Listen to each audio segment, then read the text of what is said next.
Ang lahat ng opinyon, pagtingin, pananaw o kuro-kuro ng mga bisita at panauhin o mga anchors o host sa programang ito ay sarili at tanging opinyon at pananaw ng mga nabanggit at hindi opinyon o pananaw ng Aliw Broadcasting Corporation, mga producers o mga namamahala ng Aliw Broadcasting o anumang organisasyon na affiliated sa network at kailanman ay hindi iniendorso ng Aliw Broadcasting Corporation ang mga nabanggit na opinyon at pananaw sa programa.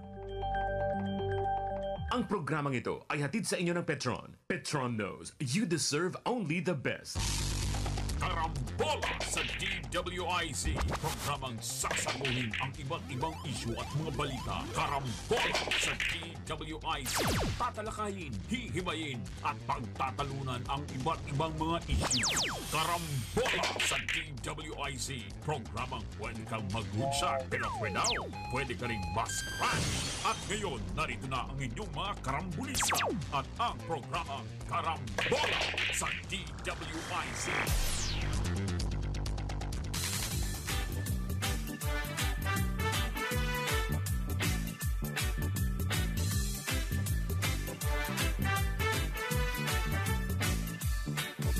Pagising sa umaga kasabay ng almusal, nakatutok sa programang may kabuluhan.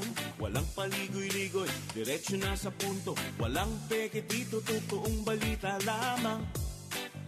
Astig na pananaw at malayang pamamahayag. Nag-uulat, hinihimay ang mga issue. Mga kababayan, ang inyong karambulista, Jonathan De La Cruz at si Conrad Banal. Oh, oh, karambola, karambola sa DWIC 882.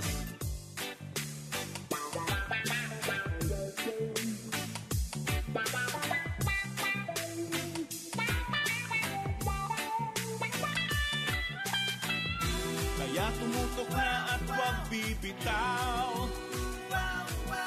Alamin ang nangyayari sa bayan nating mahal.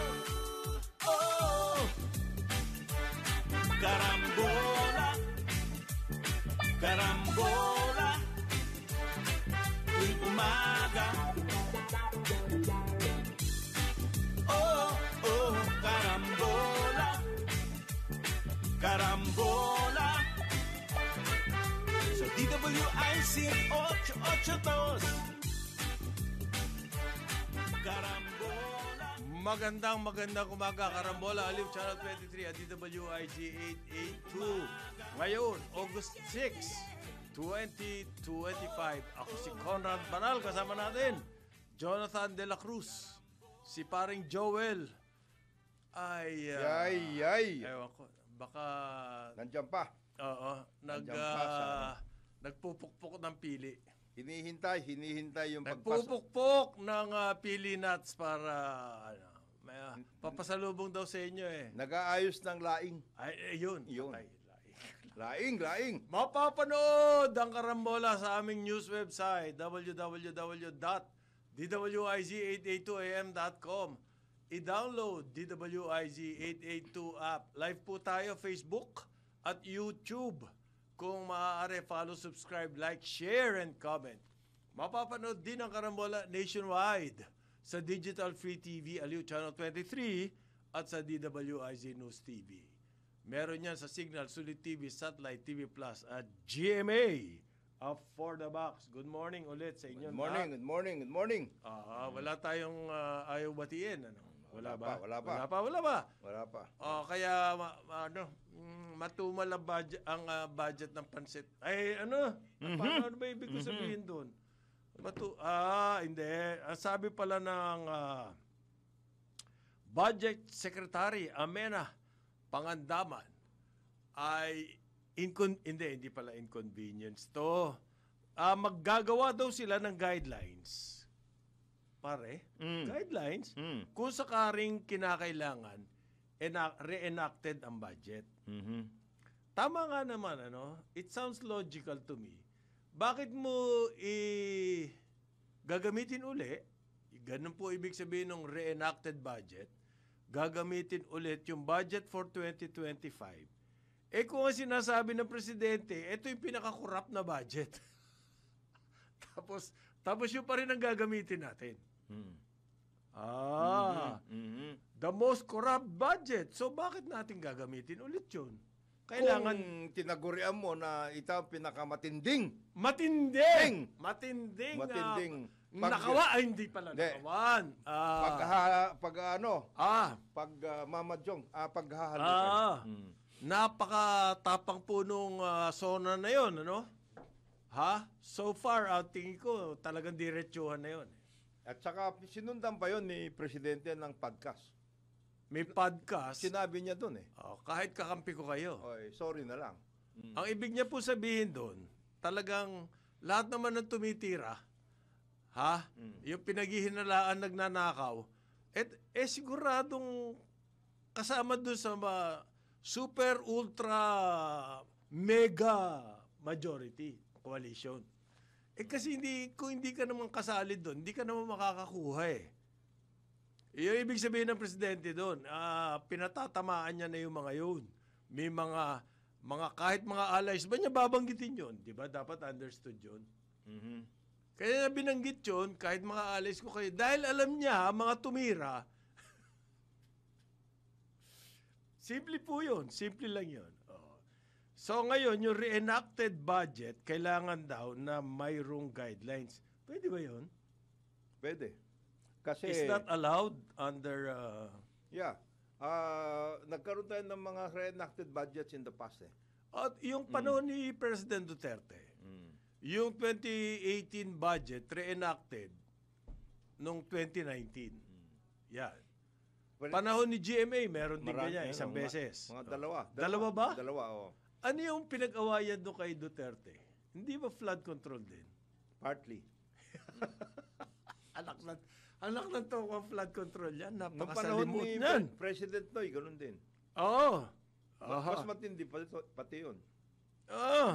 Ngayon, yung tungkol dyan sa reenacted kasi yan, paring Conrad, alam mo naman yun. Kung tapos na yung project na yun at na budgetan the year before, hindi pwedeng yun na naman ang nakalagay na budget for the same project. Hindi naman pwede. Hindi naman pwede. Tapos na yan Tapos na yan. So yun ang guidelines. Yan ang guidelines. O kung napondohan na yan, hindi, di ba ganyan ang practice? Taon-taon may pondo, kahit na... Halimbawa yung Marilao Bridge na sinasabi ko sa'yo, across NLEX, taon-taon may budget yun. Pero hindi yung nagawa-gawa. Saan napupunta yung pera? Ano yan? Baka pinipinturahan yun Hindi ko Anong pinipinturahan lang? O pinapalitadahan. Baka ganun. Hindi ko alam. Ano ba naman? Kailangan iangat Hindi palitada? Hindi palitada. Kaya nagkakanagiba-giba, tinatamaan ng mga truck Yan. Kasalanan ng mga truck yan. Dapat kasi kumuha sila ng mas... In case of a reenacted budget, yung mga napondohan na noon, lilinisin mo ngayon yan. Hindi pwede. Pwede ba yun? Oo. Sa guidelines. Sa guidelines. Yan. Maganda yan. Dito mo ilagay yan. But one thing is definite daw, kasi noong isang araw, naalala ko, binanggit mo parang Jonat, yung mga ODA. Yan. Kasi po, hindi raw, tinanggalan daw po ng funding yung mga ODA projects. Inalagay sa unprogram. Yes. Patay. Ngayon, mas specific. Kung yung ibig sabihin ng unprogram, paano ba yan? Yung, pag wala kang pera, hindi magagawa yan. Hindi magagawa yan. Kung sakaling kolekta na mas malaking halaga ang gobyerno, either through borrowings or... Hindi, maski borrowings, hindi pwede, pare. To finance the unprogram, revenue-based dapat Kaya nga si Secretary Recto, kinukuha yung pera ng PhilHealth Usually ganon. Pero kung minsan... Kahit debts, pwede. Hindi raw po napopondohan yung ODA. Samantalang yun dapat... Samantalang yun ang priority natin. Tsaka hindi lang, paring Conrad. Yung ODA, naka-set aside na yun. Kaya ka nga nagkaroon ng pirmahan Tama. Dahil mayroon counterpart funding yun Dapat, yung ODA po, Official Development Assistance. Nakaset na yun. Yung mga ibig sabihin po niyan, yung mga foreign governments, yung mga governments sa labas, ADB. Yun. mga ganyan, talagang nakita nila yung project na kailangan natin, kaya bibigyan nila ng assistance. Pero may counterpart ka. Pero kailangan meron pong katapat yung kanila pauutang na galing sa gobyerno. Yes. Usually yan right of way. Kung hindi, matutuloy. Hindi matutuloy. Ibig sabihin, pag ODA assisted project, ganito po yung mga undertones niyan. Kailangan natin yan. Kasi based on the technical studies nga, nung nagbibigay ng assistance, nakita na nila yon. And yet, hindi natin binigyan ng pondo. O, ginanon natin. Unprogrammed po Program siya. ka muna, boss. Okay. Kailan lang po, nag-report kasi yung DEB. Yeah. Pwede mo palitan lang yung pangalan dyan? Medyo nakakaano eh. Sino ba nag-iisip ng mga ganyan? Sila. Deb. Yan. Delikado daw po yung ating mga projects. Okay? Kasi nga, yung walang pondo, hindi na po pondoan. Okay? Kailangan daw po 2024 to 2028, kailangan ng 2 trillion dyan sa ODA na yan. So magmula nung 2 years, last year, hanggang matapos ang Marcos administrasyon, ang dapat na i-set aside na budget for ODA ay 2 billion. Kaya ba natin yun, parang Jonah? Oo. Ha? As a counterpart fund, oo. Sa bagay, total, kailangan natin yung projects na yan. No? Kaya nga ODA yan. Yan pong, ibig sabihin po nitong DEB. Yung doon sa 2 trillion na yun, almost 500 billion, almost 1/4, kailangan po nanggagaling sa budget.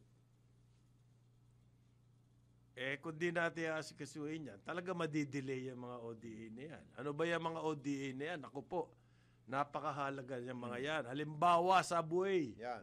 Patay yan. Diba? Yung ports. Yan. Naku po, patay yan.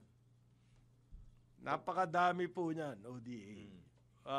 Official Development Assistance. Hindi na kailangan ng airports, tapos na yun eh. Hindi, may mga naghahangad. Gagastusan muna ng gobyerno yan. Pagkatapos kukunin nila. Yung Bataan Cavite. Ulaan nyo po, magkano ang shortfall? Pinagtatanggal nila yung mga funding sa ODA. Halos 14 billion ang nawala. Saan kukunin ng ODA yun? Nung mga projects yun? Kaya tetenga yun. Matetenga yung mga... Matetenga yan. Hindi po matutuloy. Tapos meantime, kailangan natin yan. Sino ba gumawa niyang pagtanggal-tanggal na yan? May sinasabi to si Chanko eh. Yung small committee raw ang may kagagawa niya. Sino ba yung small committee? Saldico. Yung mga Si Saldico po, yung ganito ginawa ng House. Para madali yung process, imbes na Appropriations Committee, out of that Appropriations Committee, gumawa sila ng small committee of 4. Nag-buy kami. At yan po ang parang sila yung hindi naman tumira. Sila yung tumira ng budget. Sila yung naghimay. Naghimay! Naghimay kung magkano mapupunta kay Nino. At saka yan, may counterpart from the Senate yan. Ganun din. It's not just the House. Okay. So, bakit? Tinanggal na po ngayon yan ni Swansing. Ano ba background nito, Swansing? Bata ito. Batang babae na tinanggal niya na po yung small committee. She is now the House Appropriations Committee Chair. And yan? From Nueva Ecija ba? Yes. From Nueva Ecija. Foreign educated yan. Mga Swansing, mga kilalang pamilya yan sa foreign educated yan. May well-credentialed ba to? Parang Harvard. Harvard pala. May na. Parang Parang hindi masyadong bagay. kawawa naman to, no? Mm. Na Harvard lang. Oo. Kawawa ito. Kawawa. At saka ito, baka biglang tumanda ito pagdating ng Baka araw. dapat siguro ganyan ang mga nilalagay sa appropriations, hindi yung party list Mm. Saka na yung may reputasyon. At saka, Na hindi naman kaigi-igi ang reputasyon. Bakit yun ang ginawang APRO? ano yan sumusunod lang yung panahon ni PRRD kasi noon, Eric Yap naman. Ako, wala kang tulak kami. Ngayon, Between the rock and hard place. Yan. Between the devil and the deep blue sea. Yeah, wala kang... tapos ang kagalingan nito, yung senior vice chairman niya, Eric Yap yung nagpunta sa Malacanang para ihawa ng COVID. saka umiyak. Dala-dala ni Bongo. Umiyak yun. Yung ba yun? Umiyak! Oh, Dahil dahil nga pinaparatangan siya, gusto niya Oo. ihawa ang Oo. presidente. parang Hindi niya naman gustong ihawa. Pero hawa siya. hawa siya talaga. Hawa lang siya ron. Ang senior vice chairman naman ni Congresswoman Swansea, si Yung small committee po na yun, yung kasi yung kapag may gustong amendments, sila na lang magde-decide. para hindi maggulo. Para hindi daw magulo. Yung ginawang puro amendments, Di ba na puro papasok sa flood control. Ayan. Di ba naparatangan? Tinanggalan yung education, ang sino naparatangan? Naparatangan pa nga di ba sinasabi nila na 3 beses pumunta si Senate President sa House. Yan yung mga pinag-usapan Yan yung kasi that was already the Kumbaga, small committee. Sabi naman ni Kailangan na i-monitor sila. ayun. Yan, small committee na yan, nakaloko yan po. So ayaw na ni Swansing. Ayan na niya. Ano na ang gusto niya ngayon? Mag-aralan natin lahat. So, Whoever will be the members of full the... committee na appropriations. At hindi lang yon. Wala sisihan. Wala sisihan. At saka, kasi pagdating ng BICAM, tigta 12 sila 12 ang House, 12 ang Senate members for the BICAM. So doon nag-uusap yung BICAM, nag-i-small committee doon. Pero sinasabi nitong ang nagbuko po nitong small committee, may mga kagaguhan, ay si Toby. Oh. Nang Nabotas. Yes. Boss doon sa Nabotas, bumagsak yung dike, kagagawa lang, bumagsak yung dike, yung muna unahin nyo. Pwede ba yon? Pwede. Pwede. Kasi salita po siya na salita tungkol dito sa small committee na kahit daw tinanggal ni Swansing yan, hindi raw po sapat yun para maging transparent ang budget process. Ang gusto niya mangyari ngayon, gusto ilista at ilabas kung ano-ano yung mga changes na ginawa niya small committee na yan doon sa 2025. Wala nga nakakaalam nun, top secret nga po yan. Okay? Lalong-lalo na daw yung mga gustong paimbestigahan ng presidente, BBM. Yan daw po ang gusto niya lang malaman. Okay? Yang mga pinagpapalit nyo na nilagay nyo sa flood control ng small committee.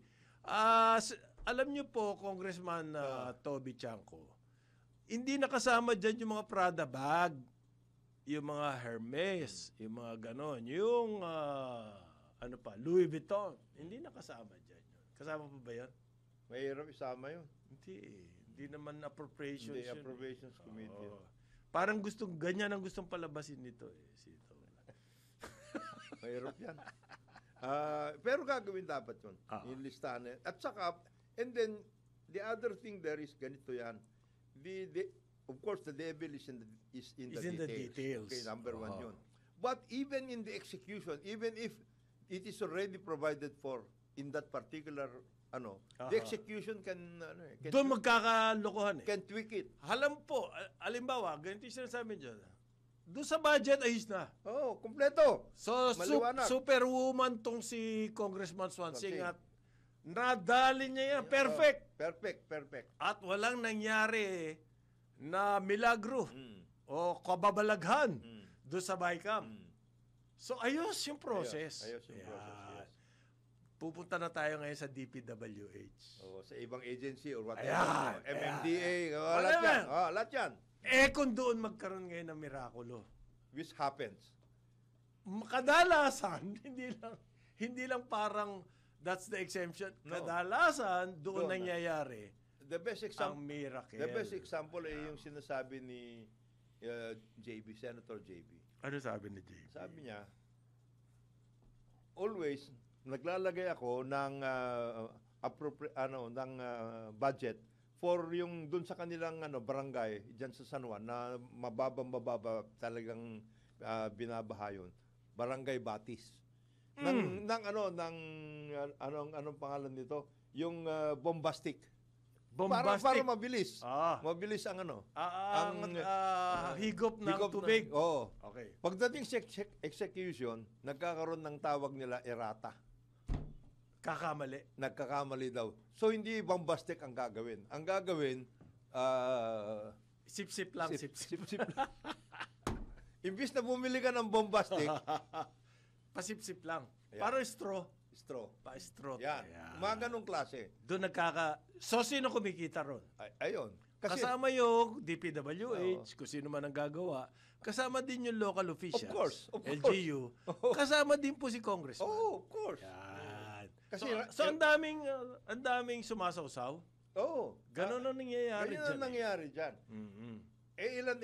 Dapat Congresswoman, tignan nyo pagdating sa execution, i-monitor niyo ilan yung errata. Ayun. Ilan yung errata. Nagkamali kami. Ano yan? Kasama yan sa oversight. Dapat. Kailangan nila talaga ng transparent na pamamaraan yung budget. Siyempre itatago ng mga DPWH yun. Eto pare, si Las Piñas Congressman Mark Anthony Santos nagre-request sa DPWH palitan daw yung district engineer sa Las Piñas at Muntinlupa. Questionable transactions. Minamagic daw po yung pondo para sa flood control. Ayan. Specific example. Na ang problema ay nanggagaling sa DPWH. Okay? Yung funding, minagic nyo, minapunta sa project, kailangan pa rin ng congressman ng kabakas para magawa yung kanilang masamang talangka dyan sa pondo na yan. Sino yung kabakas? Hindi ba DPWH? Siyempre. Wala nang iba. Okay? So, yan po congressman, tsaka yan DPWH na yan, kumbaga, John Ibanez, Drew Nasini, Tandem. Tandem yan Tandem po yan. Kumbaga, magkabakas talaga yan. Tandem yan. So, itong si Congressman Santos, pinatatanggal po yung district engineer, Isabelo Baleros. Dahil daw po itong district engineer na yun, yung mga project sa Las Piñas, ipinalipat from Las Piñas to the DPWH Regional Office. Ibig sabihin, pinalipat sa NCR. Hindi na sa Las Piñas gagawin.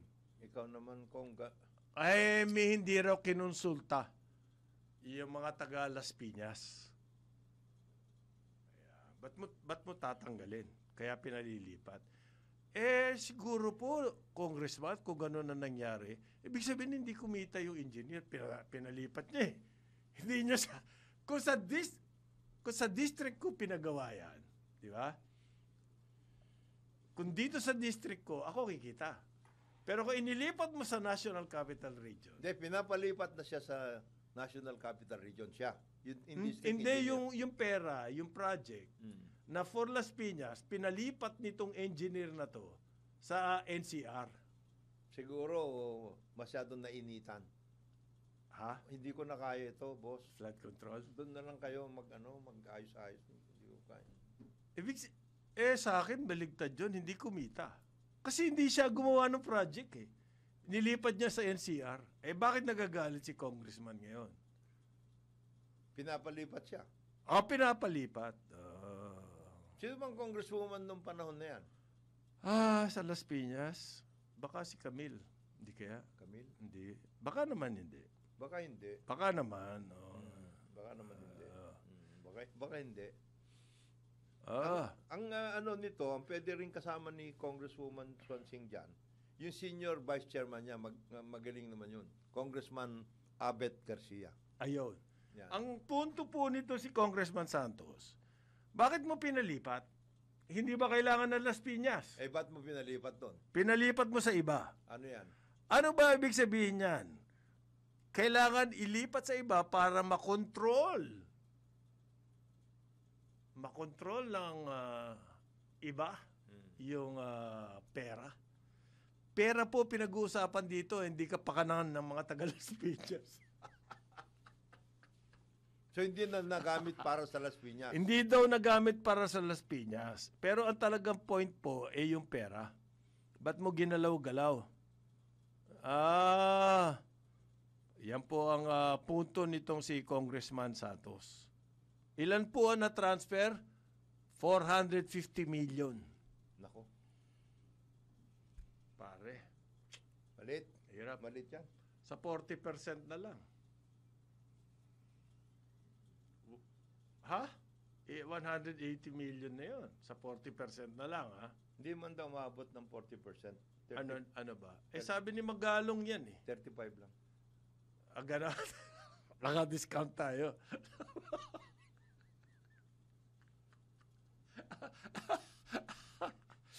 Ano sinasabi po ni Mayor Magalong? Sa kanyang eksperyensya, ganyan talaga nangyayari. Payat daw yung 40. 40. Mayor, medyo ano yan. Sa 40% na lang. Mga ganyan na nangyayari dyan. Malaki pong problema natin rito sa budget dahil September 1, magbabakbakan na yan. And yet, may problema pa rin tayo. Ang LPA daw po nakikita na mukhang sa Bicol tatamaan. Oy, parin Joel. Parin Joel. Over the next 24 hours. Sabi po yan ng Pag-asa. Uwi ka na. So, yung mga taga Bicol, okay? Mukhang kayo po ngayon ang, malalaki ba ang flood control project ng mga congressman dyan? Malaki. Malaki. Sa kaya napupunta? Sa River Basin, Bicol, River Basin. Wala na yun. Was out na nga yun. River Basin Authority na yan. Hindi na yata pinunduhan yan. Samantalang yun ang key. Yun ang key doon. Para po ma-prevent yung mga flooding. Yung River Basin. Palapit na raw po ng palapit tong low pressure area na to. Sabi ng Pag-asa. Okay? Uulan across Luzon, pero mukhang sa Bicol po ang sentro ng ulan. Magbabalik ang Karambola, Aliw, Channel 23, DWIZ 882, 8:30 ng umaga. Balik tayo, Karambola, Aliw, Channel 23 at DWIZ 882. Kasama natin, Jonathan De La Cruz. Ako si Conrad Banal, si paring Joel po. Ay, nagtitimpla ng Hindi naman. Di ba? Hindi Abutal lang ng bagyo. Baka Umuwi ka na, brad. low pressure area. Nandiyan daw sa Bicol ang mukhang uulan. Yun ang nakikita ng Pag-asa. Ayusin mo na, inaayos niya yung papeles niya. Ayusin mo na yung papeles mo, baka, babahayan. Babahain din naman yung inyong farm. sabi nung kanina kausap ko, taga DWIC, ay naayos pa ni Sir Joel. Ni Sir Joel yung kanilang lupain. Hindi po lupain ng tawag doon. Farm. Ano yun? Pag sinabi mo kasi lupain, parang malawak na 10,000 hectares. As far as your eyes can see. Hindi farm lang yun. Lord of all, you survey. Parang ganyan Hindi. Hindi. Hindi po. Ano lang. Farm lang. Farm yun. Nawala siya farm to mansion. Wala. Road. Ano yan? Farm lang na nagiging swimming pool. Patay. May LPA ngayon. At least meron ka ng swimming pool, parang Joel. Hindi mo na kailangan humukay doon. Yan. Okay. Ito po, ang iba-ibang number. Sabi nila, 13 agreements daw. Meron naman iba, 18. Philippines and India nitong bisita ni President BBM Sa India. sa India. Basta maraming agreement. Basta maraming agreement Yes. na lang po kasama dyan. Ano pa lang bilateral. yan? Paring Conrad, Delhi pa lang yun. Papunta pa sila ng Bangalore eh. And nandun yung IT. Yes, yung IT. Yung pong India, ang ginawa nila, nagtalaga sila ng isang syudad. At yan sinuportahan ng gusto para maging IT center. Silicon. Similar to Silicon Valley. Yes. And it is a city. It's not just one. Hindi lang po hindi lang po yung economic zone or what. Isang buong syudad. It's not even a building lang. Yung kasi dito, yung PESA may building lang eh. Pwede Building na. lang nagiging PESA. Nagiging PESA eh. Ito hindi. Ecozone. Ecozone. Parang commons. Oh, yan. O kaya Capital doon sa, Commons. o kaya C5. Arcovia. Oh, yan. Ayan. Doon hindi. City. It's a city. City Oo. dito building lang. Ito building. Malayo. Building Versus city. city. Malayo. Malayo. Malayo ba yun? Sobrang layo. Anong tokwa naman ng building. Ang galing din ng pesa natin eh. Okay. Ang sabi po ng Prime Minister ng India, Yes. si Mohadi. Modi, Yes. Narendra Modi. Ano daw po yan? Key partner Mm. ang Philippines doon sa kanilang policy. Yes. Ocean Vision, meron silang ganun. We share the same vision. Indo-Pacific Yes. region. Ano ibig sabihin ng Indo-Pacific region? Yan po yung sa atin, ASEAN. Yes. Pero kasama China ron. Mm. Indo-Pacific. Yan bang Indo may kinalaman sa salitang India? Pwede. Di ba? Hindi, China. Kasi noong pre-colonial days ng Pilipinas, bago dumating Kastila, kaya yung ating mga salita may kinalaman sa language sa Hindi. Yung asawa, Yan. ang pinanggalingan po niyan salitang yan yung Hindi. Okay. So malakas ang Impluwensya. pre-colonial ng India dito sa atin. Okay. Tsaka marami dito mga of Indian descent na malalaking businessmen. Ano po ba yung mga exchanges? Marami dyan, science and technology. Yes, and military. Yung military, ano na yun, given. Given. Oh. Kasi player na po in geopolitics ang India. At saka they have It's a major player now. and they have a robust military manufacturing system in India. As a matter of fact, sila ang pinanggagalingan ng ating mga yung ating mga body armor, mga ganong klase. Ito tayo bumibili. O tapos yung BrahMos, yung missile. Hindi ba sa kanila? May nagtatanong dito, yung 5-6 daw ba may agreement? Hindi. Ayan, hindi po kasama yun. Hindi kasama hindi yan. official yan eh. Dito Dito lang yan sa mga palengke. At saka yan, na ho yan? Freeze. Yung 5-6, hindi po kasama yan. Na-upscale na yan kasi IT-based na ngayon yan. Ayan na, cashless payment Cashless na po payment yan. na sila dyan. Hindi na kailangan punta sa palengke. Hindi na. Pupuntahan na lang kung hindi nagpadala. Oo. Ayan. Yan. Kung kailangan na ng muscle. At saka payong. Yan. Papayungan ka na nyo. Anong papayong? May kasamang payong yun eh. Ano ba yung payong? Panusok o ano ba? Kasama yun. Kasama yun? Oo. Kayo naman pagbigyan nyo na. Oo. Hindi, Kayo huwag na kayo magtungkol dyan. At saka yan, nakakatulong yan. Huwag kayong Pero, kawawa din yung mga, wala. Kapit sa patalim kasi yung mga... imbes kasi asikasuhin ng land bank yan wala. Ang Nahihirapan inaasikaso, yung mga pumasa sa UP. Mga problema nila. Yung mga pumasa sa UP, Kaya land na bank, nila alam yun. nyo, walang problema yun. Oo, kaya nila yun. Bakit sila pang... Yung mga nasa, yung mga tindera, yun nasa kasuhin. Yes, kasuhin nyo. Gumawa kayo microfinancing. Wala na, ano sila eh. Wala. Walang binatbat. Anong binatbat? Digital technologies po ang tingin kong malaking magiging resulta.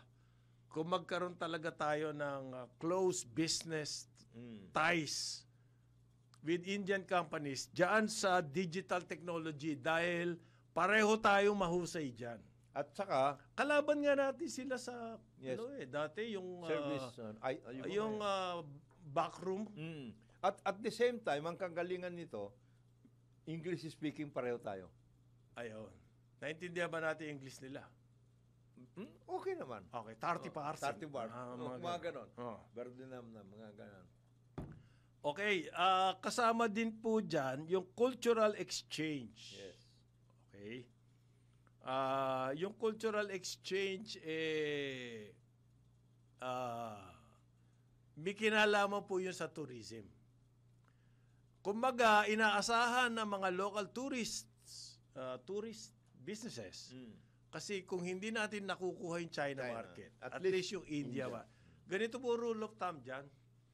Ang China, 1.5 billion.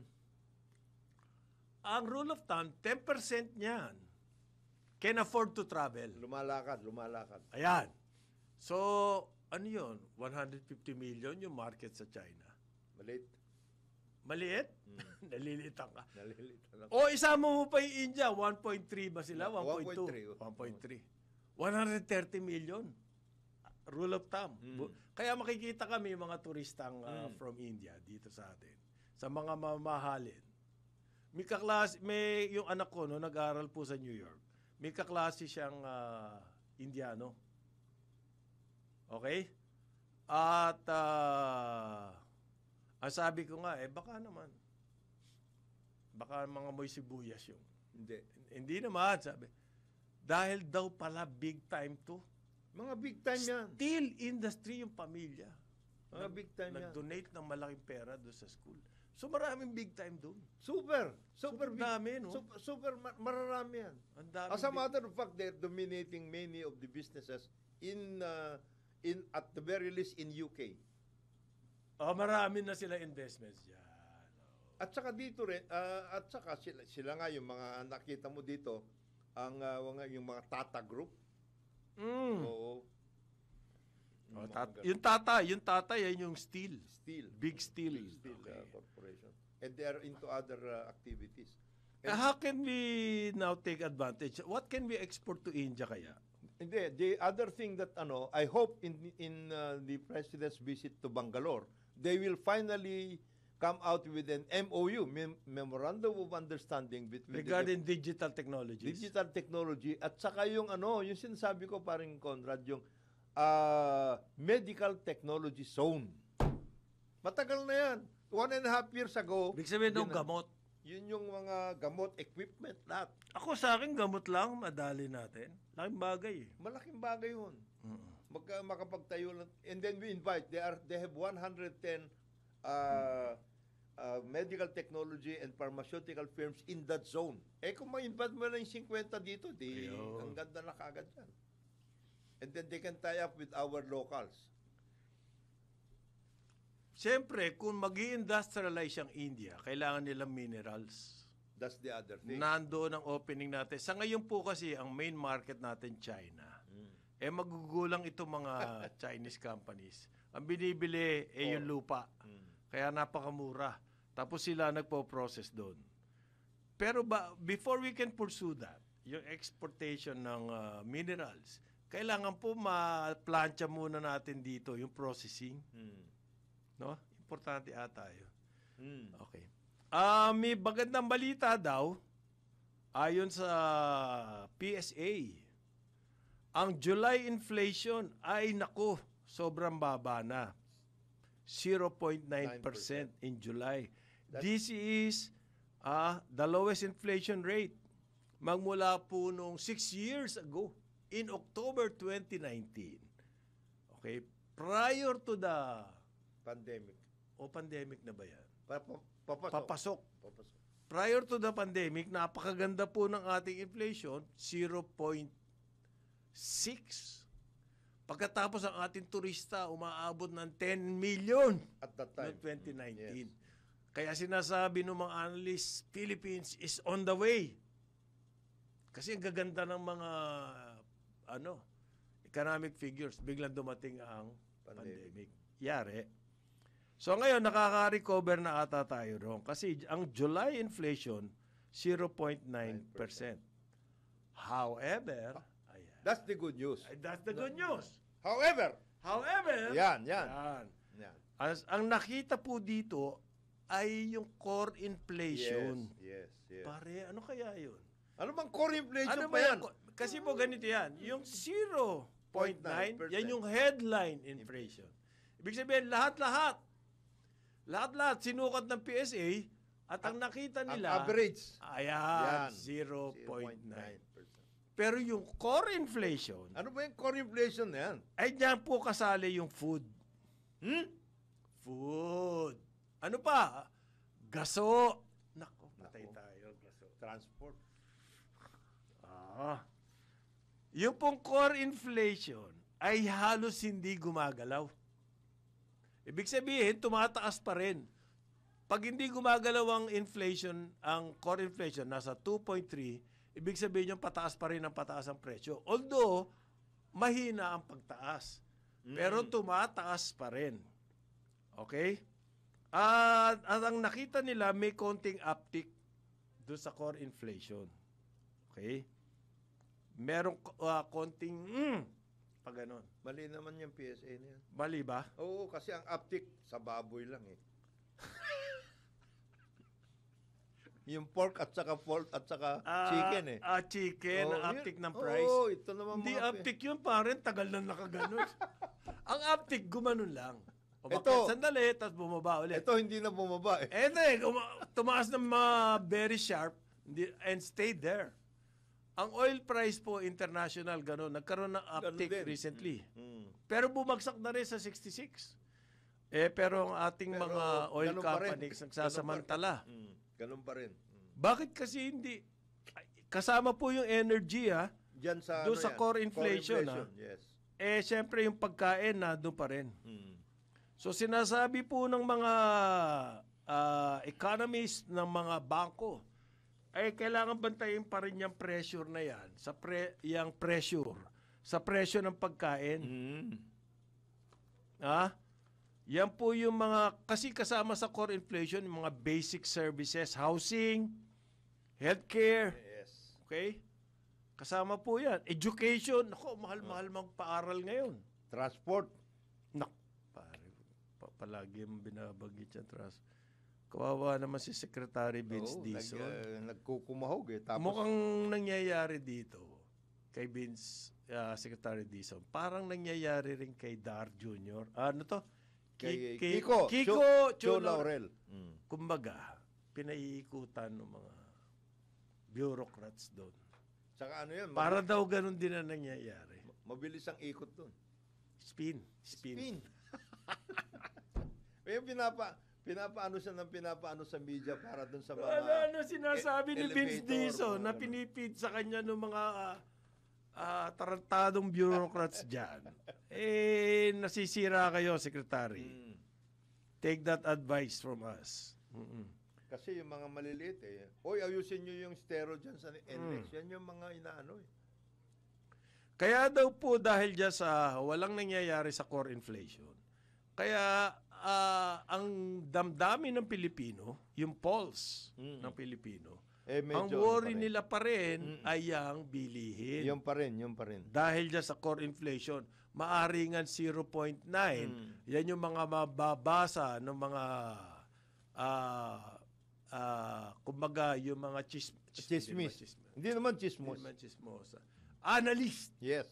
from abroad. Uy, ganda na ng Pilipinas. 0.9%. Okay to. Maganda pong balita sa kanila yon, pero doon sa mga kababayan natin, nandoon sa On the ground. nandoon sa delikadong Sa laylayan. laylayan ng laylayan ng half sleep ba yan? Hindi. Laylayan Laylayan ng duster. ng duster. Oo. masama pong balita pa din yung core inflation na yun. Medyo Nararamdaman pa rin nila yan. ibang ramdam doon. Iba ang ramdam dyan. Kaya nga sinasabi ngayon ng Department of Agriculture, 2-month ban on importation of rice. Kasi isa sa mga sektor na nakakaramdam niya mga yan. Paghihirap ay yung pong farming sector. Pero gagawin pa raw niya yan sa September. At saka yan plano pa lang. Ano yan? Nung pong first half, sinabi nyo record harvest. And yet, nagkandalugi-lugi mga farmers. Dapat at the start of the year, kumilos na kayo. Ngayon, puro salita, sa September nyo pagagawin yung ban on importation. Nadali na yung mga farmers natin bago nyo gawin. Nakapasok na yung Nakapasok na yung bulk of the importation. bulk of the importation. Ang gusto niya raw po, 2 buwan na ban. Ba't hindi forever? Napakahusay. At saka plano pa rin hanggang ngayon, plano. Walang actual na action. Kaya sinasabi natin, pare, kailangan yung mga nadya sa cabinet, problem solver Hindi. Yung problema po na umpang simula ng taon, problema na yan ng mga farmers, hanggang ngayon, lumala na nga, naging 8 pesos na lang per kilo. Ang palay in some areas. Okay? Paano yan? Kung yan, kung hanggang September pa, September, tapos 2 buwan lang, di September, October, November, ayos na naman. Kung kailan mag-harvest na naman, pwede na naman mag-import. Kasi nagtatanim ngayon Di ba? Planting season, 3 months ba? 3 months. August, September, October, November. Ha-harvest na naman. November, pwede na mag-import uli. Di ang galing ng timing nyo. Hindi ba napakaganda ng timing nito? September, October, Ang ganda November, lifted na yung ban. Ang ganda ng programming ninyo para sa mga importers. Ito ang program natin, ha? Ito, Ano ba calendar to? natin, calendar. Bureau of Agricultural Importation. Department of Agricultural Importation. Hindi ko alam Ano ba pangalan nila?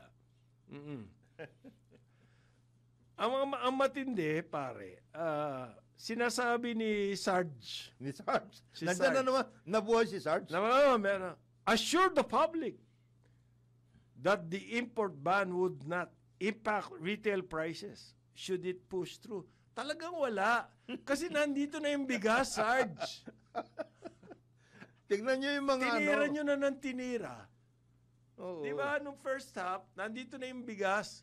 Pagkatapos, mawawala yung ban by November, harvest season. Ang sarap. Hindi ba? Tignan nyo yung mga warehouses. Galing nyo. ng timing. Baka masobrahan na. Ah. Baka mabaha yung mga warehouse na yan. Kasama daw po yan, sabi ni Sarge, doon sa kanilang proposal na itaas na ang taripa.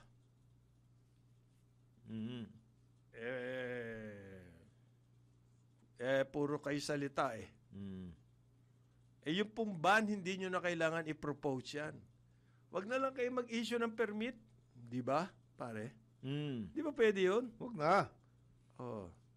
Pero ginasabi po, ngayon, may mga naglalabi, hindi daw po yung pwede yung itaas ang taripa sa bigas. Sabi ng mga advocacy organizations. Sino ba yung mga advocacy organizations na yan? Ang daming papo dyan. Papo? O pakawala ng mga Traders. rice traders? Kasi daw po, pag tinaas ang tarifa, aakyat daw ang presyo ng bigas. Instead daw po, gawin yung mga structural reforms to address the underproductivity in the agricultural sector. Mga ulul pala kayo Kasama nga sa structural yan tarifa Puro kayo gago. Ano ibig sabihin nyo na structural reforms? hindi ba ang gusto nila structural reforms para daw umakyat ang productivity, ang production ng bigas. Hindi ba nga yan ang cost ng bakit bumababa ang production, yung napakababang taripa, dahil yung mga farmers, hindi po sila ginaganahang magtanim, magtrabaho, mag-produce, dahil nagkakandalugi-lugi sila. At ang dahilan kung bakit sila nagkakandalugi-lugi ay yung taripang mababa. O hindi ba structural yun? Ano ibig sabihin nila ng structural reforms? Yung structure, building, o ano? Hindi, tataas daw nila eh. Ang building? Ang tarif. Ang tarif, tataas na Huwag nila. daw gagalawin yung tarif eh. Tataas na daw nila. Tataas na. Oo. Pero ititingin nila. O, lumalaban daw po itong mga advocacy organizations doon sa pagtaas ng taripa. Tapos, may mga nakuha pang iba. Bukod sa advocacy organizations, meron pa pong mga anal. Ano ba to? Analyst. Analysts. Ayan, nagwa-warning daw.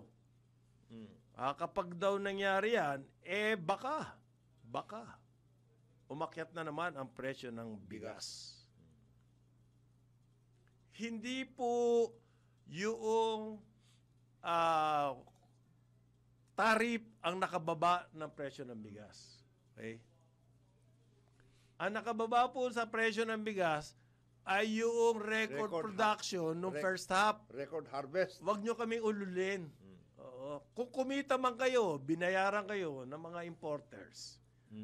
Okay? I-disclose nyo.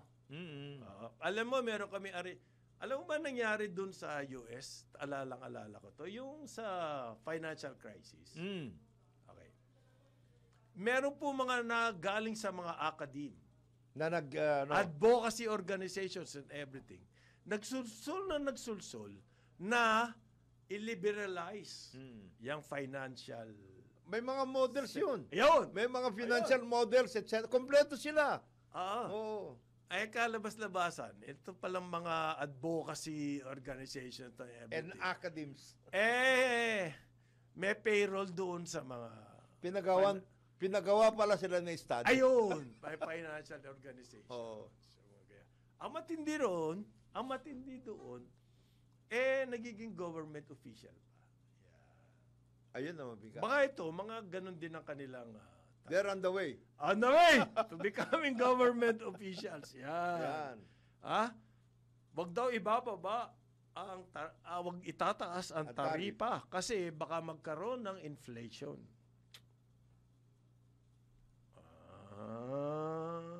Ang dahilan ba ng inflation ay bigas lang? Hindi ba natin kailangan pansinin yung fuel prices? Yan. Yung production? Yung production Yan logistics? Hindi natin. Bigas lang ba? and other products. Samantalang dyan sa bigas na yan, ang maraming tinatamaan. Kailangan nyo ng main consideration. Yung po mga farmers na nagkakandalugi-lugi, why? Bakit sila dapat? Kasi po, pag hindi na nagtanim yan, lalo tayo malilintikan. Yun ang dapat natin, yung food security. So, baligtad po yung sinasabi nito mga anal na to. Yung mga Baligtad. advocacy groups. Pag namatay ang mga farmers, lalong nalintikan ang ating food security. Pag hindi na nagtanim yung mga yan. Which was the case before. Di ba? Oo, nangyari na yan. Okay, ayaw nyo ibaba ang Tarif. Ayaw nyo itaas ang tarif. Gumawa kayo ng paraan para ma-subsidize yung mga local farmers. Hindi rin yung ginagawa. Hindi po pwede yung kung ano lang yung sasabihin nyo, baka magkaroon ng food insecurity and everything. Come up with a proposal how the farmers Anong solution ninyo? can make money. Oo. Kapag ganyan kasi, lumalabas na kinakampihan nyo lang Yung yung mga mga importer, mga traders, for what reason? Huwag nyo nang hintayin na kayo mismo sabihan ni Presidente na may yan naman kayo. Hindi, wala rin hiyaya mga yan. Wala rin ba? Wala.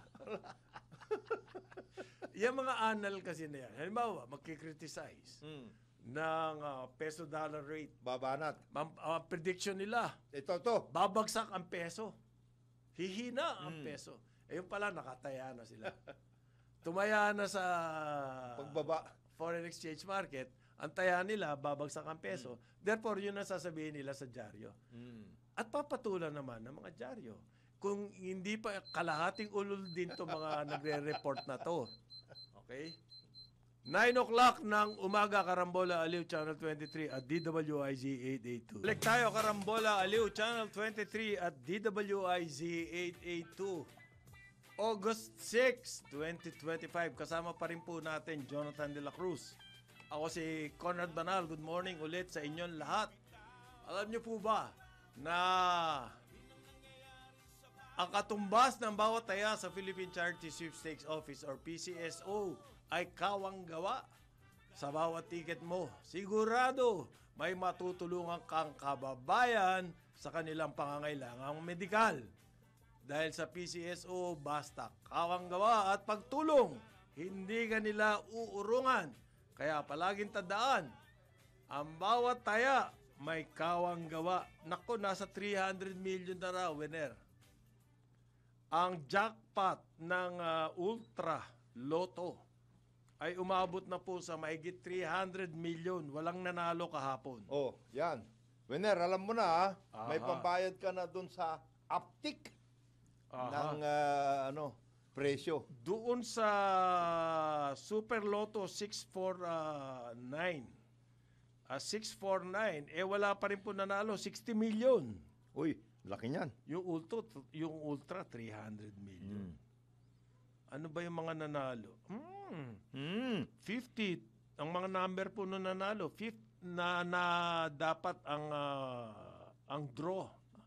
Ang dapat panalo ay 50, 21, 37, 22, 39, 48. Mga walang single digit walang below 20 na number na lumabas. Puro na doon sa matataas na number. Ganun na nga, baka ganun ang trend, pare. Baka ganun ang, nako, ayoko na magbigay ng... ano po bang balita dito daw sa, sa nangyayari sa PGH, pare? Bakit? Talagang apaw na raw. Yan na nga sinasabi natin palagi. Kasi nagkaroon ngayon, sinasabi mo pa rin, Conrad. Puno na raw ang emergency room. Nagkaroon kasi ng, hindi naman kailangan na pumunta kayo lahat sa ospital, lalo na sa PGH. Kasi talagang marami ng tao nandiyan. Kulang na kulang talaga yung PGH. Marami rin po tayong mga public hospitals. Hindi, marami pa umaangal. Bakit daw ganon ang hospital? May sakit, ayaw tanggapin. Paano po? Di lalong Lalo kayo pero sa talagang sign, yan, pare, pag ganyang may baha-baha lahat, marami dami talaga. nagkakasakit. Totoo naman po yun. Pwede naman ho kayong pumunta Ang problema, overwhelm yung PGH. Marami po tayong public hospitals, pati local. Pwede ho kayong pumunta dyan. Halimbawa, dyan sa area, dyan sa Manila, meron hong 2, 3 pa nga. San Lazaro, Pabella, at saka Jose Reyes. Yan, pwede ho kayong pumunta Sabi po ng PGH, si Dr. Jonas Del Rosario, kilala ko to Ito yung nag-opera dun sa aking pamangkin sa heart.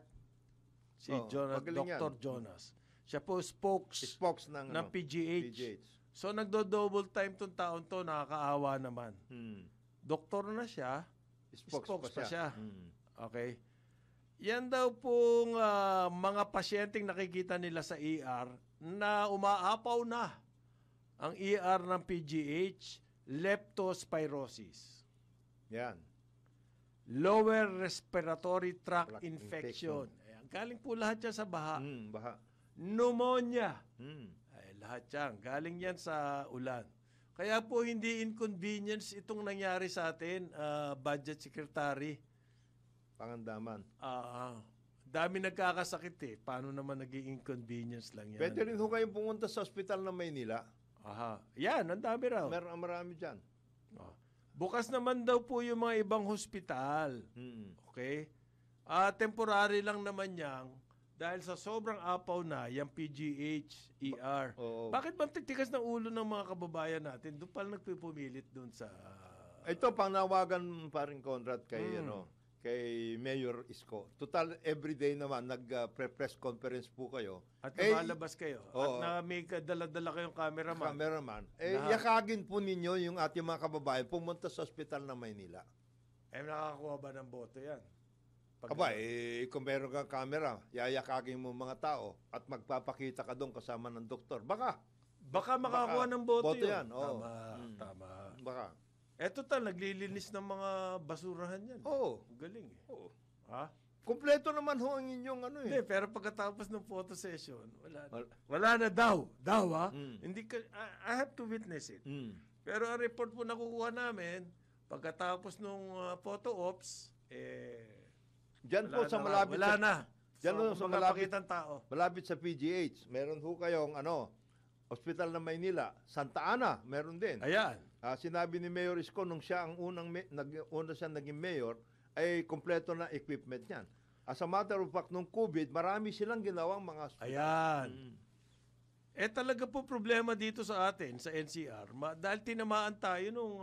Baha. Paano doon sa Northern Luzon? Mas lalo siguro. Ito sinabi ni Herbosa. Binukas niya na rin daw yung mga emergency for all patients. Yan, lung center. Yan, oo. National Kidney. Heart Center. Philippine Children's Medical Center. Okay, Yan. mga specialized po yan. Pero binukas na rin niya. Pati Binukas na medical. rin po yung Amang Rodriguez Memorial. dyan sa Marikina. Research Institute for Tropical Medicine. Diyan sa may Muntinlupa. Muntinlupa. Rizal Medical, Pasig. Valenzuela Medical, Yan. sa Valenzuela. East Avenue Medical.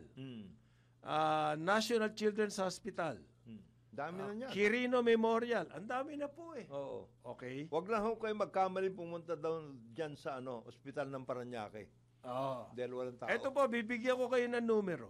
Kung may mga kailangan kayong alamin. Metro Manila Center for Health Development.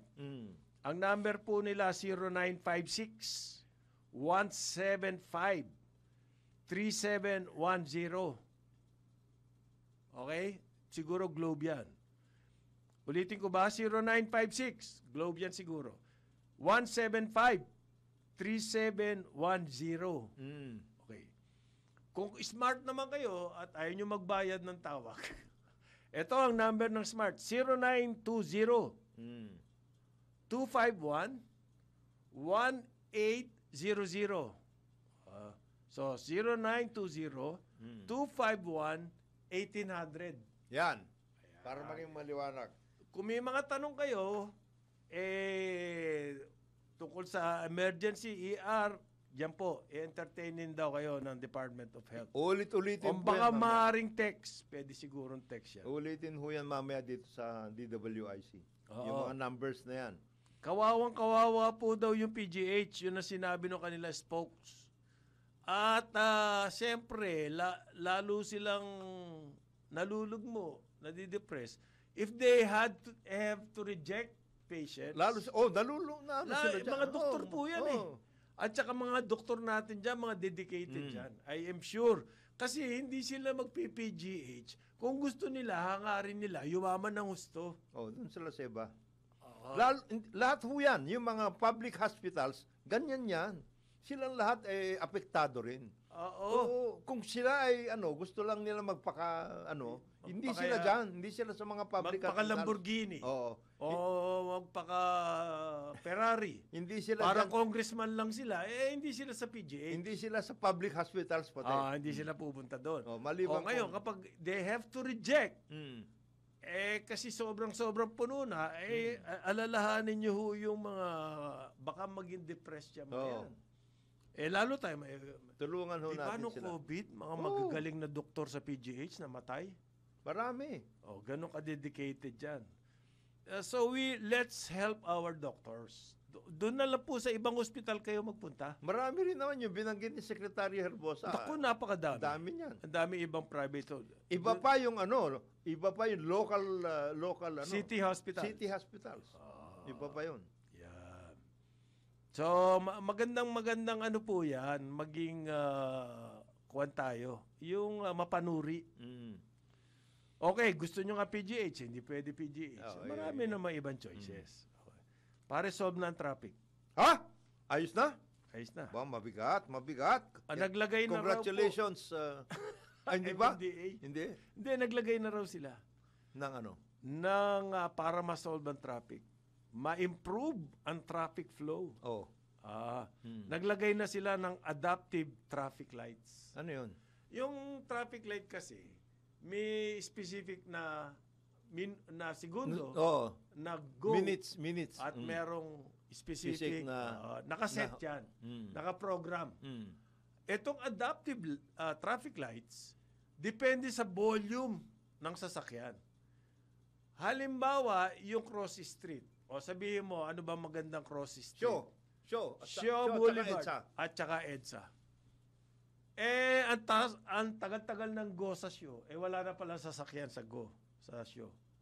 Ang gagawin nitong adaptive traffic lights, iiksian niya yung go sa Shaw at hahabaan niya yung go sa EDSA. On its own. Mag-a-adapt siya. Maganda yan. Maganda yan. Kaya lang kanina, dumaan ako sa Shaw kanina at saka EDSA. Ang nandoon na nag-a-adapt yung enforcer. Ginagano. Siya yung nag-a-adapt eh. Bahalang diskarte na. Oo. Sariling diskarte. Solve ng traffic. Kaya nga. Kasi meron na silang nilagay na ganyan, 3.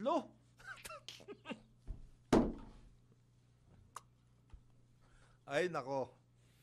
Ano mangyayari sa 3 adaptive traffic lights? Magpe-press release pa kayo? Kundi ba naman kayo talagang may tama? Anak ng tupa. Nangiinis ba kayo? Ay, nako. 3 traffic lights, ilang libong traffic lights dito sa Metro Manila. Naglagay kayo ng 3. At ang press release nyo, naku, these newly installed signal lights are not just ordinary traffic signals. Sabi po yan ni Maartes. They follow MMDA's updated standards. Grabe. 3 lang yan, pare. 3 lang yan sila. Out of 2,000 thousands and thousands of. And are equipped with adaptive signaling systems that use sensors instead of traditional timers. Magandang pakinggan. Which means better vehicular flow and safer pedestrian crossings. Boss, 3 lang po yun. Yung ginawa nyo. So, how many thousands more to go? Ang problema, magkano kaya yung 3 na yun? Sabi ko sa'yo, paring kontra. He highlighted the importance of collaboration in its efforts to improve traffic management and promote road safety in the metropolis. Sabi ko sa'yo, yung Shaw Boulevard Corner, EDSA, yung iba yung, hindi dyan ilagay yung 3 na yan. Meron palang private sector. Yan ang balita. Parang NCAP. Kung padama. Maglalagay tayong 3. Yung iba, bilhin nyo na. Bilhin niya na. Ganun ba yun? Oo. Ganun ba ibig sabihin nun? Ang nagbigay po nito, yung Metro Pacific. Metro Pacific! Sila po ang sabi po ni Artes, this is a perfect example of strong partnership between public and private sector. Together, we can build a safer, smarter, and more efficient road network for all. Boss, 3 nga ulitin ko nga. 3 lang yung inilagay nyo. Ayan. Safer, smarter, and more efficient.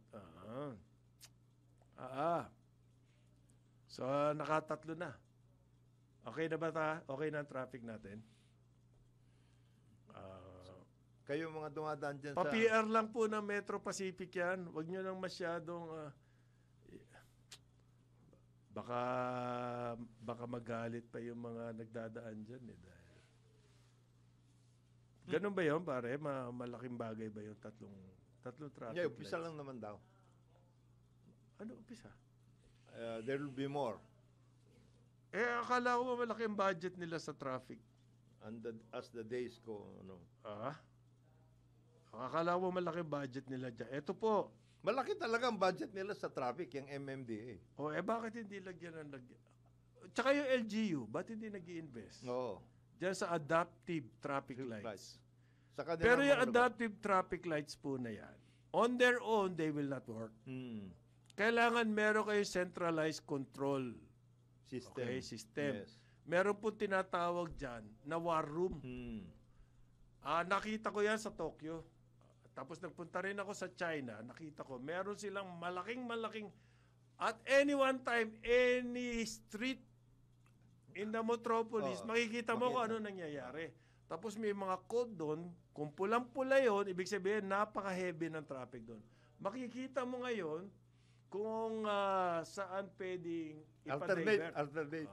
Tapos magkakaroon ng signage doon along the street, sasabihin, ditong etong freeway na to, sobrang traffic. You can take, mga ganon, no? May mga ganon advisory. Ganon po ang ibig sabihin ng traffic control.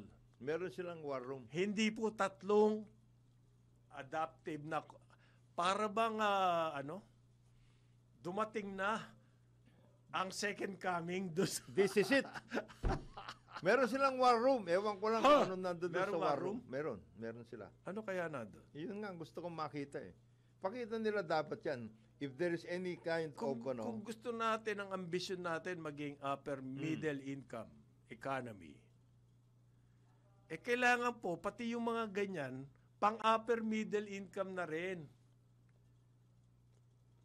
Hindi pag sub-Saharan Africa.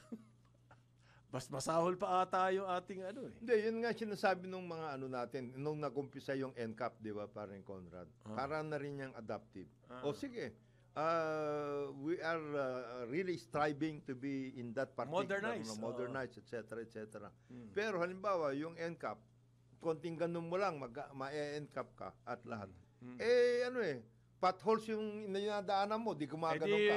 Umiwas ka. Para rin yan yung sa adaptive. First world technology. First world technology, third world. Below third world infrastructure. O, paano yun? Meron na naman pong nahulog sa bangin. Nako. Patay, 3. Isang truck.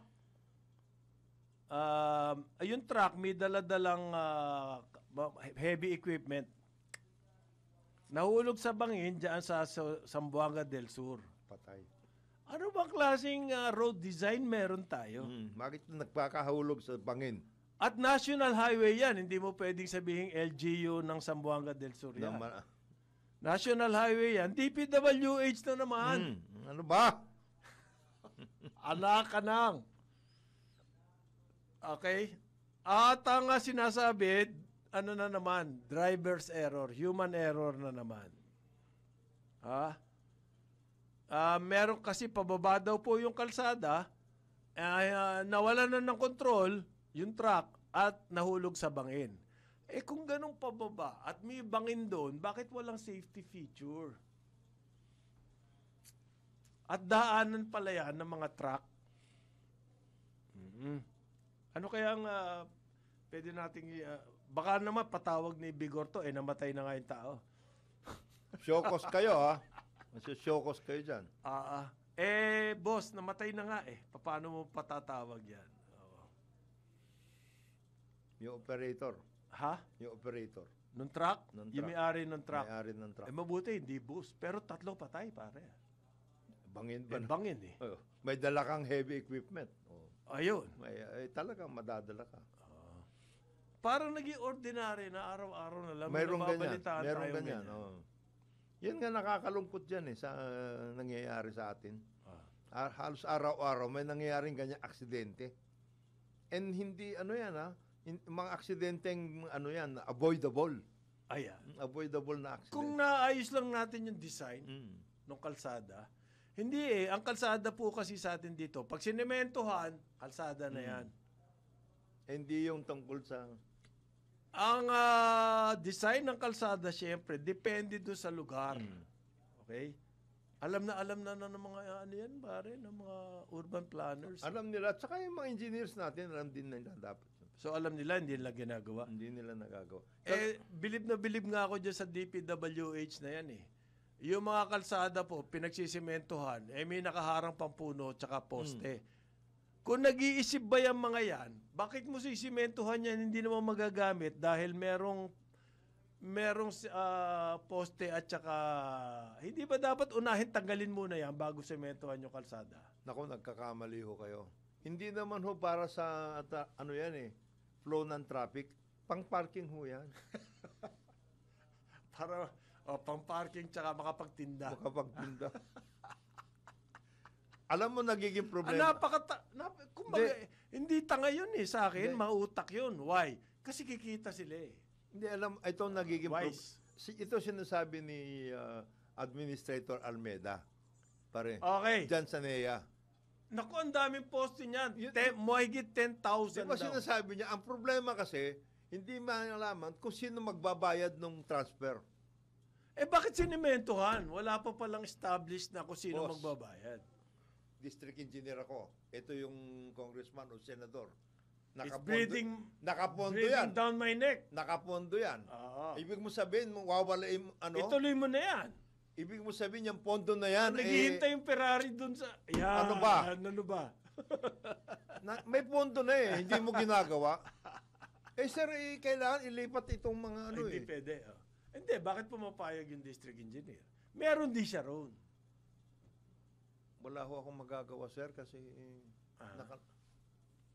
nakaprograma po ito eh. Okay, ganun ha. Yun na lang ang palusot. Di tanggal ka.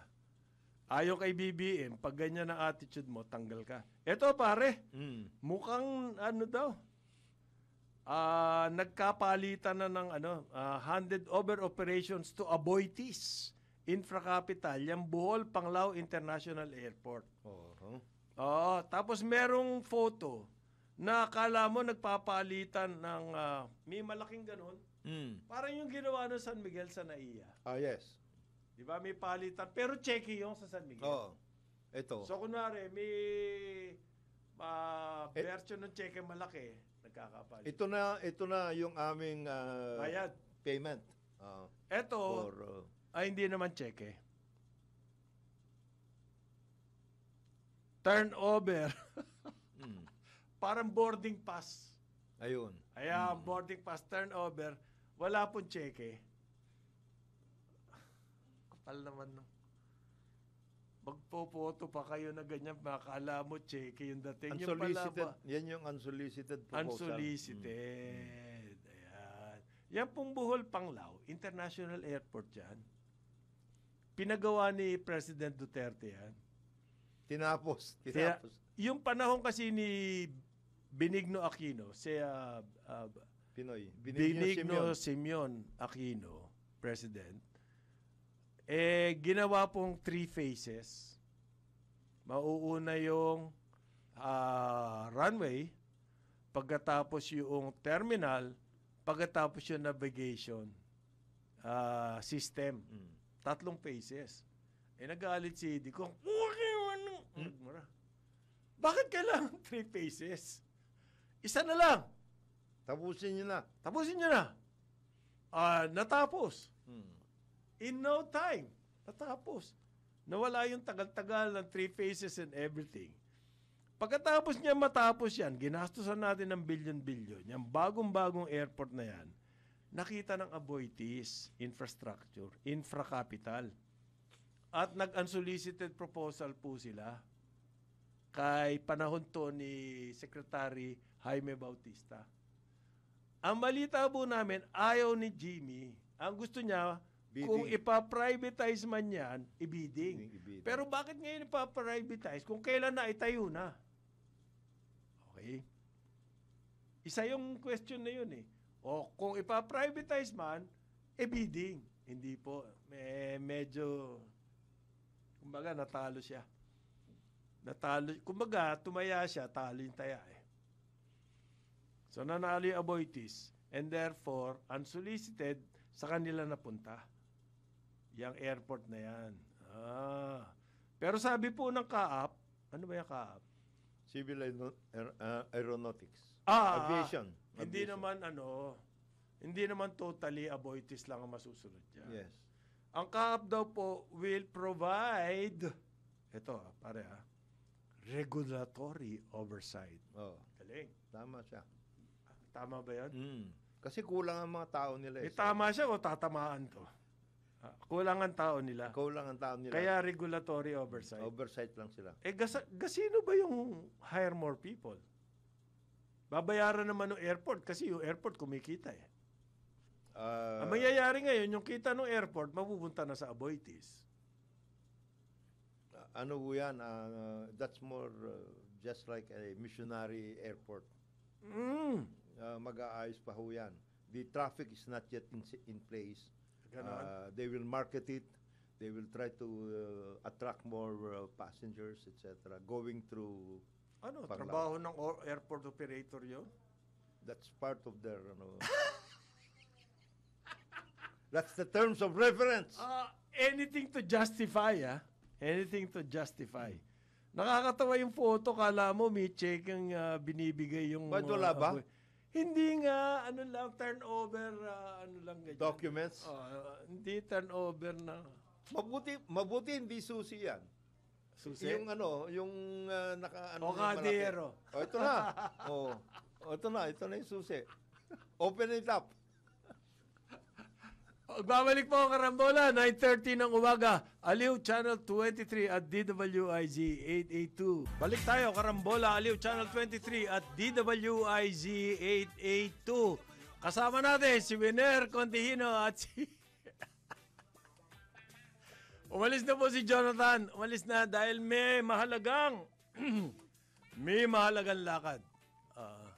Hindi naman siguro yung budget, titignan iimbestigahan ni Parin Jonathan. Anyway, meron pong kahapon, may privilege speech for the first time. Pupurihin ko si Senator Risa Hontiveros. For the first time. I never thought this day would come. Yung pong privilege speech ni Senator Hontiveros tungkol sa GSIS, okay? Yan GSIS, lahat ng government employees, meron po contribution dyan, yan ang pension fund nila. Ngayon, kung may insurance system sila, lahat ng government assets, binibigay sa GSIS for insurance. Yung kanilang premium sa GSIS, nagpupunta yan. So, automatic, kumbaga, matik na, ang kita nitong GSIS. Okay? Wala nang problema yan sa kita. Ang pinaka-problema na lang ng GSIS, kung paano gagamitin yung pera niya mga government employees na yan para lumago pa lalo. Ang sinasabi ni Hontiveros, bakit naman maglalagay ng 1 billion pesos itong GSIS sa isang kumpanya na may pasugal online? Walang iba kundi yung DG Plus. Ang balita daw niya, sabi ni Senator Hontiveros, binili ng GSIS yan nung mataas pa ang presyo at 65 pesos per share. Yan pong DG Plus kasi, listed yan. Listed sa stock market. At ang presyo daw niya nung bumili ang GSIS ay 65. Pero hindi po binili ng GSIS yan sa market. Ibig sabihin na pumunta doon sa trading floor at doon na nag-post ng bid, kasi may bid yan at offer sa stock market. Ang offer, ibig po sabihin nun, yun yung presyong gusto ng mga nagbebenta. Yung mga bid, yan po yung offer ng mga gustong bumili. Hindi po doon nagpunta ang GSIS. Ang balita, binili nila to sa isang individual. Yan, DigiPlus shares na yan. Kung sino yung individual na yon, ang balita po na lumalabas ay isang playboy. Yeah, playboy. Ang problema, nung nabili na ng GSIS at 65 pesos per share, sinuwerte ang GSIS. Oo, swerteng-swerte. Kalain mo, naging 13 pesos na lang. Yung kanilang 65 pesos per share, naging 13 pesos na lang. Di swerte, di ba? Hindi ka na magbabayad ng tax, lugi. Nagtataka daw si Senator Ontiveros. Yan daw po, ibinila yan nung habang active pa itong President and GM ng GSIS, si Jose Arnulfo Vic Veloso. Alam mo ilan ang members ng GSIS? Mahigit 2.7 million. Yung pera nitong mga to, ang isinusugal nitong si Sumo dito sa isang kumpanyang may pasugal. Okay? Sino-sino ba yan? Lahat po yan. Teacher, police. Nako, member yan. Mga sundalo, nagpapakamatay para sa atin. Hindi ko lang alam, member ata ba sila niyan. Okay? Ito pa, isang magandang punto ni Senator Hontiveros. Ang government employees daw po, may tumuntong sa casino. Alalahanin nyo government employees, pera po nila yung pera ng GSIS. Okay.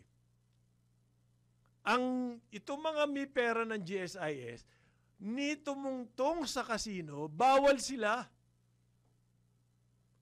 Ibig sabihin nun, hindi kayo pwede magsugal sa mga casino. Bawal kayo pumunta dyan eh. Di ba? Paano kayo makakapagsugal? Ni tumungtong, hindi sila pwede. Therefore, bawal sila pumasok sa casino. Hindi sila makakapagsugal. Pero ito si Sumo, yung pera nila inalalagay sa isang pasugal na kumpanya. Ano ba daw? Ano ba ang iniisip nitong senator naman? Wala sa konsiderasyon yun. Konsiderasyon po dun yung kung kanino ba niya binili yan? Binili po niya yan sa isang individual daw. Therefore, kumita yun. Kasi yung individual na yun, binili niya rin niya sa isang stockholder. Nung nagkakabalitaan na, nag-umuugong-ugong na kasi yan eh. Yan pong online gaming or online gambling. Umuugong-ugong na yan. Mukhang may mangyayari. Kasi nga marami ng na-addict. May mangyayari dyan. Nag-unload itong individual na to. At ang nakakursunadahan niyang bumili ay ang GSIS. At pumayag naman ang GSIS. Ayan. Okay? Yan po GSIS na yan. Under suspension. Yung kanilang pinuno, yung President and GM, si Veloso, suspended po yan ng ombudsman. At yung mga kanilang kasama pa na iba. Dahil naman doon sa kanilang inilagay na pera sa isang kumpanya, ang pangalan Alternergy. Okay? Yung Alternergy po na yon ay kumpanya ni dating Energy Secretary Vince Perez. At ang project nila, magtatayo pa lang wala pa Wala pa pong ganansya to. May plano pala magtayo ng mga windmills. Kaya nga Alternergy. Okay. Naglagay ng 1.45 billion pesos etong GSIS sa Alternergy. Ano po ba yung kanilang binili? Perpetual preferred shares. Yan po preferred shares, ibig sabihin, parang ano yan, mistisong utang na investment. Ang talagang investment kasi sa stocks ng isang kumpanya, by the way, itong Alternergy hindi listed. So, ibig sabihin po, hindi listed dyan. Kuha pa lang yan. In the process na ma-establish yung kanyang business. Kumbaga, wala pa to. Kumbaga sa aso, tuta, bagong panganak. Tuta, sumususo pa doon sa nanay. Pero nag-invest na yung GSIS dyan. 1.45 billion. Okay? Yung preferred shares po na binili nila, ano yan ang common share na sinasabi sa stock market, ang iyong kikitain, depende sa kinita ng kumpanya. Kung ang kumpanya po ay kumita, hati-hati kayo doon sa kinita ng kumpanya. Ganyan ang common shares. Pag nalugi yung kumpanya, yung common shares, lugi ka rin, bababa yung presyo ng inyong common shares. Kumbaga, babawiin yung lugi ng kumpanya. Ibig sabihin, kasosyo ka doon talaga sa kumpanya. Ang preferred shares, iba po yan. Ang preferred shares, merong eksakto, specific na percentage na ibabayad sa inyo. Whether or not kumita yung kumpanya. Pag kumita yung kumpanya na malaki, tumiba, may windfall, fiesta, pareho pa din yung kita mo, preferred shares. Pero naman kung nalugi yung kumpanya, kahit malugi yung kumpanya, kailangan kumita ka pa rin, preferred shares. Ngayon, yan po ang binili ng GSIS. Kumbaga, kung tumiba itong Alternergy, hindi sila kasama ron. Pero pag nalugi yung Alternergy, hindi rin sila kasama ron. Babayaran din yung preferred shares. Okay? Bakit perpetual? Kasi meron pong preferred shares na convertible into common. Okay? Ang mangyayari dyan, yung GSIS, halimbawa na lang, naging successful tong Alternergy. Tumiba. Ang GSIS, kung yan convertible preferred shares, pwede nilang gawing common shares. And therefore, nakaangkas sila doon sa success nitong Alternergy. Dito po sa nangyari to, walang choice ang GSIS, preferred shares ka lang. Okay. Yun yung isang issue dyan. Ba't yun ang binili mo? Pangalawang issue, bakit 1.45 billion? Ang iyong binili. Kasi po, kung naging 1.5 billion yan, or ano bang difference nito? Mga 300 million plus more, kailangan na ng board approval ng GSIS. Etong 1.45, para makaiwas sa board approval.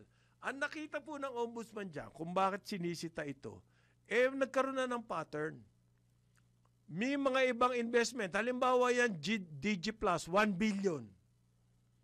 May mga ganun na pattern na below the threshold, yung threshold na 1.5 billion pesos, ang mga investment. Halimbawa yung investment sa JG Summit. Nag-invest din po sila dyan sa shares. Bumagsak din yung presyo noon. Etong DG Plus, bumagsak din ang presyo. Mahilig sa GSIS sa mga investment na bumabagsak. Ang galing mamili ng ang galing mamili ng shares ng kumpanya na bumabagsak. Mahusay. So yung kanilang 1.45 billion, below the threshold. Ang nakita ng ombudsman, bakit laging parang may pattern? Lahat ng investment ng GSIS sa pupunta dyan. Nakakatuwa pa nga yung press statement nitong GSIS. Kamakailan lang, may nilabas po sila. Ang sinasabi ni Sumo, kumita naman daw yung investment dyan sa Alternergy ng parang 100 million. Oo, boss. Kasi preferred shares ka. Kahit inutang lang ng Alternergy dyan, hindi, alalahanin nyo, hindi pa kumikita tong Alternergy doon sa investment na nilagay ng GSIS. On its own, ng Alternergy, hindi pa po kumikita. Obligasyon niya magbayad sa iyo ng dividend dahil preferred share yan. 100 million. So ganito yung kwentahan yan. Binigyan mo na 1.4 billion ang Alternergy, tapos ibinalik sa iyo yung 100 million. Tapos ipagmamalaki mo na yun yung kita, 1.45 billion yung nilagay mo dyan. Gasino ba naman yung 100 million ibalik ko sa iyo? Di ba? Kung ako ang Alternergy. Meron pa akong 1.35 billion. Di ba? Kung saan kong gagamitin yun. So hindi po katwiran yun, yung sinasabi ng GSIS, kumita naman daw ng 100 million. Hindi po sila kumita. Obligasyon yun ng Alternergy. Ang problema po dito din, yung investment ng GSIS, ayon naman to kay Senator Ontiveros. Yung kanina mga komentaryo ko yun. Ayon kay Senator Ontiveros, yun daw pong inilagay na 1.45 billion pesos ng GSIS sa Alternergy. Hindi raw po dumaan yan sa risk assessment. Ang GSIS po kasi may mga proseso yan. Kumbaga yung groundwork. Bago makarating doon sa final approval. May tinatawag silang committee. Ang committee na yun, Assets and Liabilities Committees. Tsaka yung Risk Oversight Committees. Yan po mga committee na yan, nag-a-approve kung mga ganyang investments. Ang ayon kay Senator Ontiveros, ito raw pong investment sa Alternergy, ang may-ari nga nito si Vince Perez, ay hindi raw po dumaan dyan sa mga risk assessments na yan. Isang ano yan, isang masamang pangitain.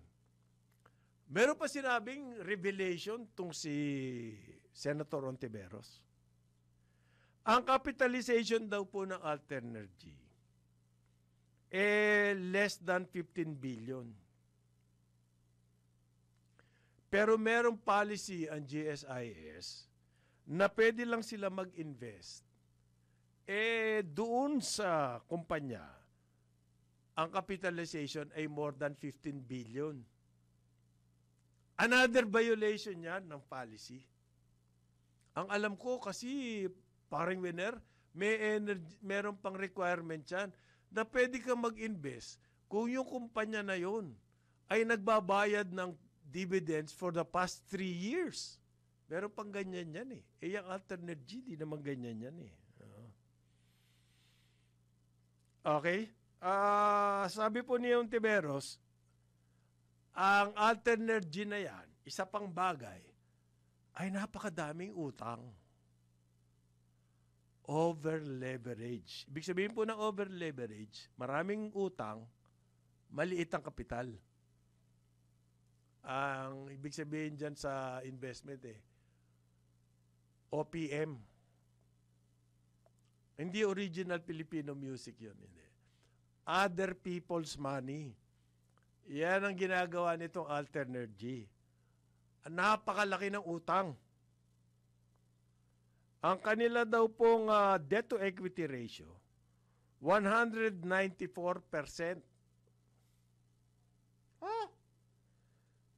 For every peso na kapital nila, kumbaga, kung 100%, 1 peso kapital, 1 peso na utang. Ang leverage daw po nito ay 194%. Ibig sabihin, for every peso, parang 2 piso utang. Diba? Halos double. Hindi, halos triple pala, 3 pesos. Kasi yung halos double, 100 100%. And then, ang 100%, 1:1. Tama. 2 lang po. Ito naman yung akin dito. Yung pong ganyang klaseng debt to equity ratio, hindi po ganong issue yan. Dahil sa energy, sa sector ng energy, ang acceptable dyan 10-1 pwede na debt to equity ratio. 10 piso sa bawat piso mong kapital, 10 piso ang iyong utang, okay pa din yan. Yung iba nga, 15, 20, 20-1, 15-1, okay. Yung 2:1, hindi pa po issue yan. Okay. Baka naman na ill-advise si Senator. Okay, dyan. Pero ang kanyang issue, kung ganyan kalaki ang utang mo at hindi ka pa kumikita, paano ka pang nakakapag-declare ng dividends? Okay? Isang magandang issue na dapat pong sagutin ng GSIS. Ewan ko kung magkakaroon ng investigasyon dito. Dahil po ang balita dyan, na natatalo na, may paper loss na sinasabi, yan GSIS. At nagsasalita na yung kanilang mga miyembro. Ang member niya, no, sinasabi ko nga sa inyo, ay mga government employees. So sinasabi po ni Senator Ontiveros, kailangan mabisi sa umakto o magkaroon ng solusyon. Diyan sa GSIS investment, baka kailangan magkaroon ng hearing. Yung mga investment policy na yan. Ano ba? Pag ikaw ay pinuno ng GSIS, you can just do whatever you want. Sa pera ng mga members. Tapos ay gagawa ka ng paraan para malusutan mo yung mga policy like the 1.5 billion threshold. So mag-i-invest ka lang below 1.5. At saka ba nasa sayo lang yon, discretion mo, mamimili ka kung saan ka pwede lang mag-invest? Bakit puro mga DG Plus? Ano ba yan? Sugal? Alternative, speculative, wala pang isang ang mga investments na nilalagay nila. So magkakaroon po ba ng hearing to? Ay merong ako sanang gustong magatin. Yung pong grupo ni Sumo, meron na po silang campaign, ops, sa media. Alam ko kasi, kakausap ko yung mga taga-media. Okay? Para mapagtakpan itong mga ginagawa ni Sumo. Yan ang kanilang ops. Okay? Although hindi pa nila kinakausap ang karambola. Okay? Kaya may mga press statement sila. Ang sinasabi, oy, tumaas naman ang pondo. Lumaki ang funds. Ang pension fund, lumaki daw ng so many millions. Ganyan. Sabi ko kahit unggoy, yung nandiyan ang pinuno na yan, lalaki ang pondo na yan. Then there's only one explanation. Obligado po ang mga empleyado ng ng gobyerno na magbigay ng pera dyan. Taon-taon binabawas siya sa sahod na yan. At yun ay nadadagdag doon sa pension fund. So kahit na unggoy yung nandoon na pinuno niyan, lalaki ang pondo na yan. And therefore, hindi po dahilan yan para sabihin yung napakagaling ni Sumo. Palusot lang nila yun. Ito hindi nagpapalusot tong masikip na to. Okay? Babalikan natin yung topic na yan kasi hindi pa po tapos to eh. Kawawa dito yung mga empleyado ng mga government offices, ang mga government employees. Napaka-importanting issue na to. Titignan natin kung talagang seryoso ang Senado na imbestigahan nito mga issues na to. Ang laking perang involved. Daan-daang bilyon ang hawak niyang GSIS. Okay? Sa ngala po ni Jonathan De La Cruz, Joel Laksamana, ako si Conrad Banal. Ito ang Aliw, Karambola sa Aliw, Channel 23 at DWIZ 882. Pero ngayon, dito na siya, ang ating award-winning broadcast journalist at masikip ang Amerikana, Dennis Antenor Jr. sa Oronda, Pilipinas.